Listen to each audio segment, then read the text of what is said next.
All right, guys, rolling out of the ramp here. It's chilly this morning. It's about 26 degrees. Water temperature's dropped to about 49. It's a good, brisk, cool morning here in the south. I know you guys in other parts of the country, not that big of a deal, but it's pretty chilly. But we don't have any wind, and it's really just bluebird skies. So it's not a bad morning to be out, all things considered. Plan is today, it's right before Christmas, about a week before Christmas, so I'm going to go out and swing for the fence, try to put a big fish in a boat. That's the plan, that's the tactic. We're going to go try to mark some fish on the sonar, anchor down on them, and they should be pulling some water this morning. They should be releasing some water from the upper dam, so we should have a little bit of current, which will help get our scent scattered out, and we'll just see what the lake gives us. All right, guys, just making a little pull. Let's just see where fish are staging at. There's a lot of stuff right here in the mid column. Not sure exactly what that is, how much of that's catfish, gar, carp, bigger signatures, but it could be any of those fish on this reservoir. We're kind of coming up onto a little bit deeper water here. You can see it's kind of drops off into a little channel here. There's an old submerged island here. Part of the channel ran back here. The bigger, wider part of it ran through here.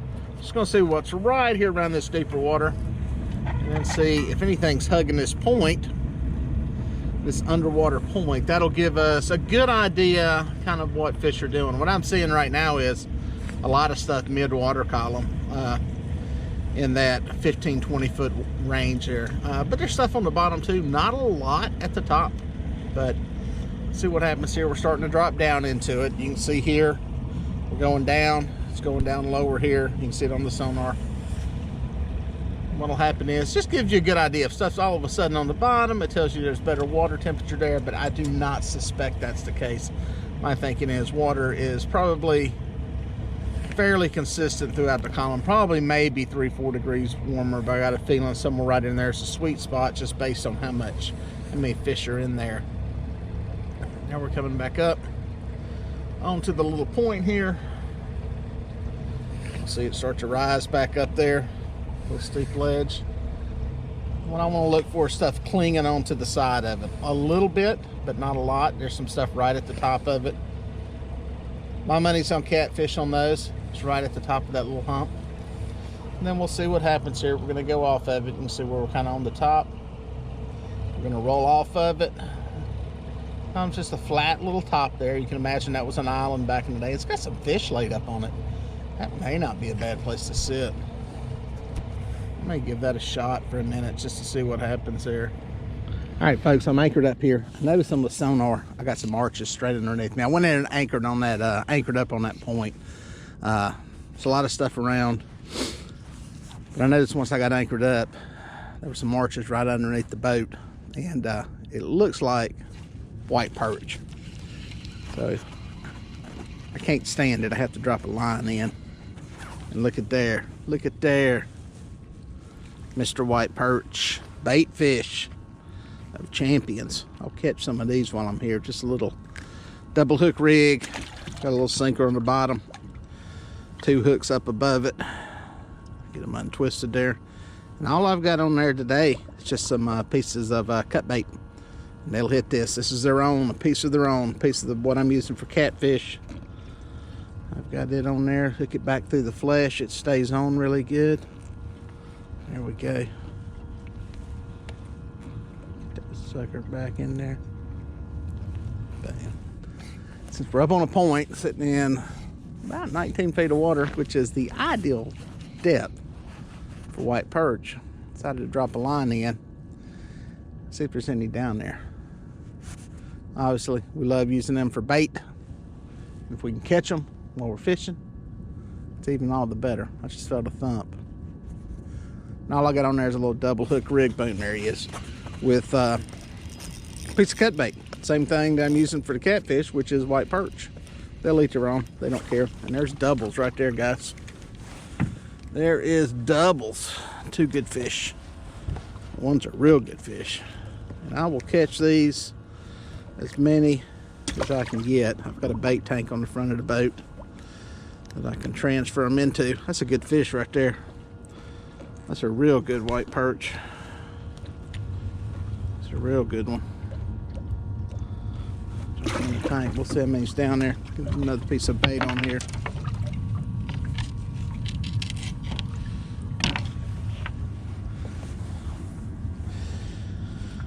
Like I said, it's just a little double hook rig. Sinker on the bottom. Dang, a little piece of cut bait, another little piece right there, and a little sinker. It's a simple rig. I actually got the wrong rod for this, to be perfectly honest. I've got a B&M crappie rod, which is great for catching crappie. For me, I like a stiffer tip. These things are great for crappie fishing. Got a nice flexible tip, very good on a subtle bite. I personally, for catching perch, because they're more aggressive with their bite and the way they hit a bait, I actually like a stiffer tip. I like a just heavier. I can feel it telecast through there, and it's not a subtle deal with a white perch. But these rods are very forgiving. You fish with some really light line, which makes them great for catching crappie.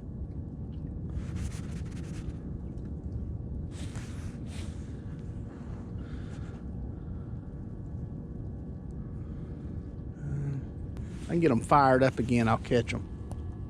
But yeah, I'm just sitting on this point, underwater point. There's some stuff right here in this 20-foot range. Little bit of current. I thought there'd be more water moving down. As far as I am, I'm kind of far down the lake. We don't have as much as I'd hoped for. So, don't have the water moving that I was expecting, but here's what it is. We'll see what we can catch here. Man, got one buried that time. They don't want this thing moving, that's what it is. I was sitting there moving this around, jigging it a little bit. They want it sitting still, and sometimes it's like that catching perch. You'll have days where these things will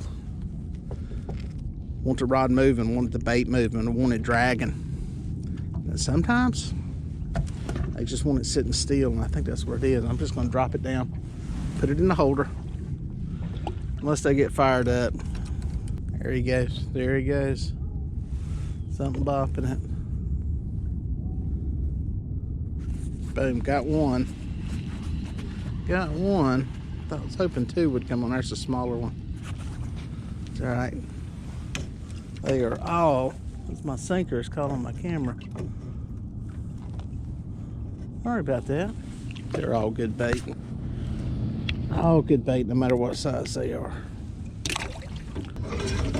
All right, guys, I just seen a massive school show up on the sonar. That is a massive school. I'm gonna see if I can get those to hit a sabiki rig. I don't know if they will. We'll try it. I got a sabiki sitting here. Depends if they're feeding. If they're feeding, they'll hit a bare sabiki. If they're not feeding, you got to have some bait on it. Let's see. Boom, there's one. I don't know if you let it swim, they'll see those other little flies on there and go, all right, I got a couple now. So maybe we got. Bring it up slow. Only one. I think one of them pulled off. I felt a heavier one on there. Let's see. Thing is with sabikis is, I believe you got to pay attention to them, because if you don't, they will turn into a rat nest real quick. It's just a little bit of current here. Boom, there's one.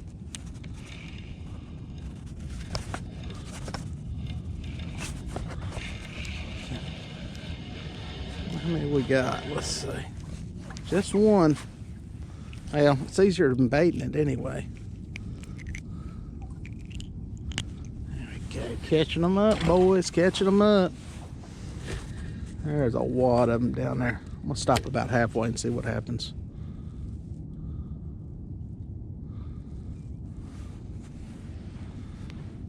They want it on the bottom, don't they? Going down.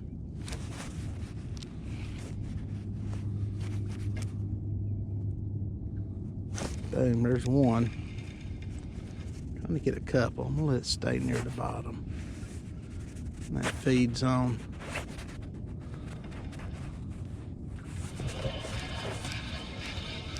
When they are stoked up and feeding, Yeah, they're all hitting the bottom fly, which tells me the ones that are active and feeding are right on the bottom.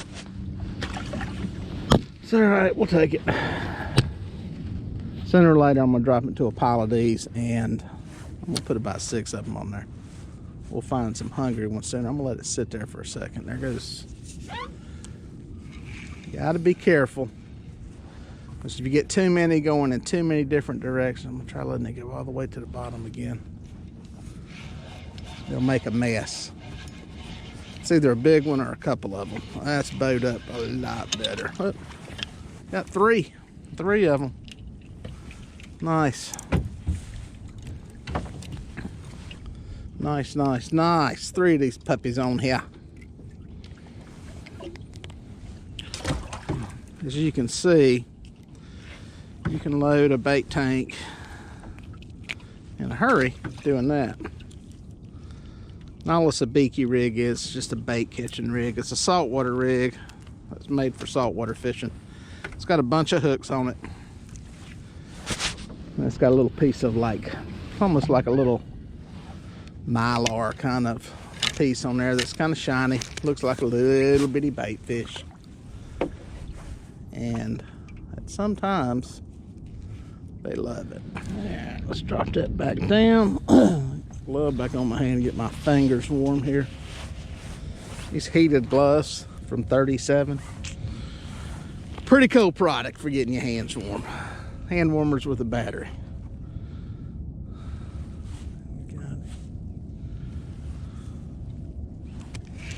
Boom, I think I got one. He didn't even move the rod. Heck yeah. Heck yeah. Heck yeah.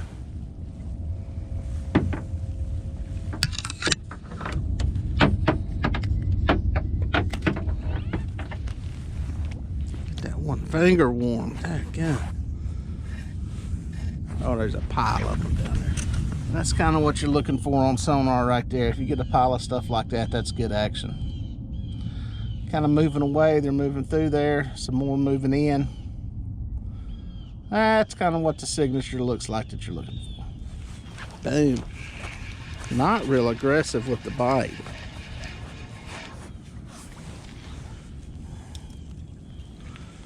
Ooh, lost him. Guys, I may have a fish behind me on catfish rod. Guys, I think I got a fish on this rod. I was sitting there messing with those perch, and I looked up and seen this rod moving. As usual, it's Pinky. Pinky's been lucky lately. Caught a lot of fish. No monsters, but some fish. There's one on here. It's a small one. Did it pull off? Nope, still there. It's not a big fish. Oh, hands feel warm now. Wrangling with all this perch and bare hands. It's chilly. I figured while I was messing with the perch, oh, it's a flathead. Oh my gosh. Oh man, a winter flathead. Take my gloves off. Gotta get that fish in the boat right there, folks. I gotta get that fish in the boat. Oh, come here, fella. Are you kidding me? A flathead? A Christmas time flathead? Are you kidding me? This don't happen. Look at that. It ain't no monster, but it's a flathead. A winter time flathead. Wow. Pretty little fish. Boy, he hit it and did not move. Did not move. Poor fella. Got some mud on his belly there. He's sitting down there. Happy to get that little sucker. Easy. Get you back in the water. 51-degree water. This is not flathead water for us right now. Get him back. Alright guys, while I got him here, I'm gonna see if I can catch some more of these perch. It's one of them deals you kind of need to hoard bait when you can, and this is an easy time of the year to keep them alive at home in my big tank. And so if I got a chance to get them, I'm gonna catch them. They're down there. They're down there. Boom, there goes that rod. What I'm gonna try doing here is a 2-rod deal. Got one with cut bait. I've got one with a sabiki rig. Basically what I'm trying to do is keep a rod down there with a fish on it all the time. What that does is kind of helps get them fired up and feeding. Got 2 at a time, this time on the sabiki. If you got those things on there bopping and shaking and fish on them and going crazy, swimming in circles, it just seems to really help keep the bite alive. You don't get those gaps in the fishing where the bait's gone and there ain't no fish hooked up, because feeding fish bring feeding fish, and you can literally catch them continuous. Ideal world, if you had 2 people doing this, you can slaughter them. What I'm doing, this is where you get in trouble with the sabikis, because if you get one twisted and tangled and you're dealing with fish, you can get one ratted up into a mess. Get down off of there, and off of there. Lots of bait, lots of bait. See, I've already got this rod over here hooked up. I'll let that one drop back down. These fish will see these feeding fish and they'll go, hey man, let's get in on the party. That's kind of what we want to happen here. We want everybody coming to the party. That's a big one. That's a bigger one. If you notice, all these fish are in the same place we were marking all that stuff at the top of that hill, top of that hump. And they're just stacked up in here, and hopefully there's a few catfish feeding on them. Got a little bit of current. I'm watching some current over here. I got a log that's moving real slow. It's not moving. If this spot doesn't pay off with some more catfish, I'll probably make a move here in a little bit, because the catfish bite is not on fire, even though I'm happy to have gotten a rare winter flathead. But catching bait, that'll work.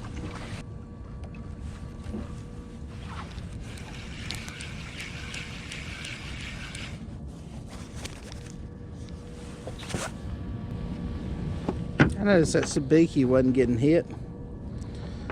Some of these jigs were tangled up, and I honestly don't think that they liked the way that looked.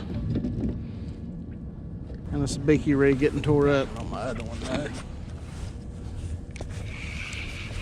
Still got them on there.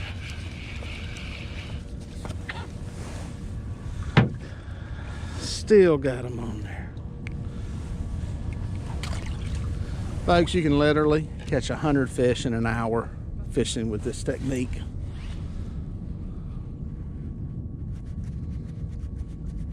You think about it, 6 hooks. If you get them frenzied up and feeding, if you're pulling in 6 at a time, you only got to drop the line a few times to fill it up.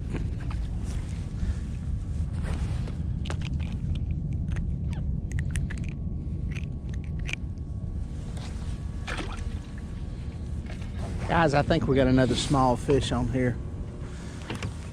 This is on the Ancient Mariner rod and reel combo. Yep, he's there. Not a big fish. Same size as the flathead. This could be a bass. Comes straight to the top of the water, and he's fighting funny. This feels like a bass. It is got a big mouth.